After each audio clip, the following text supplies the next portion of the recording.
Welcome back to the PlayAbly podcast. A couple weeks ago, we walked through a live gamified rebate campaign we launched with Soul around the Super Bowl, built entirely to work within the strict realities of cannabis marketing.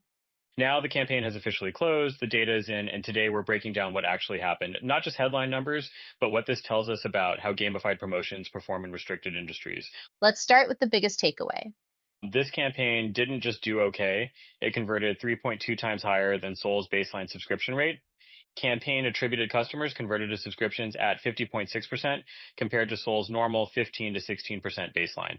That's not a small lift, that's a completely different quality of customer. And that's important because one of the biggest fears with promotions, and especially in cannabis, is that you attract bargain hunters who churn immediately. That didn't happen here. Instead, the campaign generated 121 brand new subscriptions from just 239 attributed customers. So, roughly half of everyone who came through this experience committed to a subscription on their first order.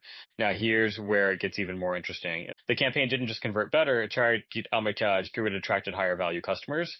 Average order value during the promotion was $97.51 compared to Soul's baseline AOV of $80.91. That's a 20.5% lift in AOV without relying on upfront discounts. So customers weren't spending less because of a promo. They were spending more because the experience reframed the purchase. Another key insight, overall daily subscription volume only increased modestly, about 6% during the campaign window, and that's actually a good thing. Why? Because it proves this wasn't cannibalizing existing demand or just pulling forward customers who were already going to subscribe anyway. The baseline subscription rate stayed flat before and during the campaign. The lift came from capturing a distinct high intent audience, not distorting normal behavior. When we break down attribution, we see something else that matters for restricted industries. Customers who explicitly engaged with the overtime mechanic using the campaign code converted at 55.8%.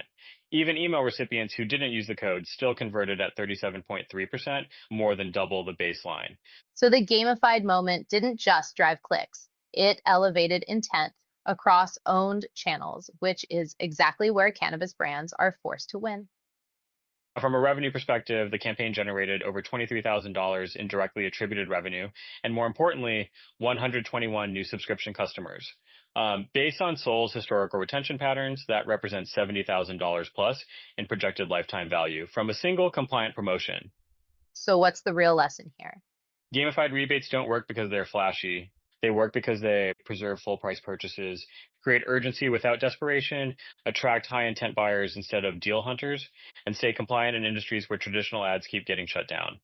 This campaign didn't replace Soul's marketing stack. It augmented it with a moment customers actually wanted to participate in. And that's the shift we keep coming back to on this podcast. When advertising gets harder, the brands that win aren't the ones pushing louder discounts.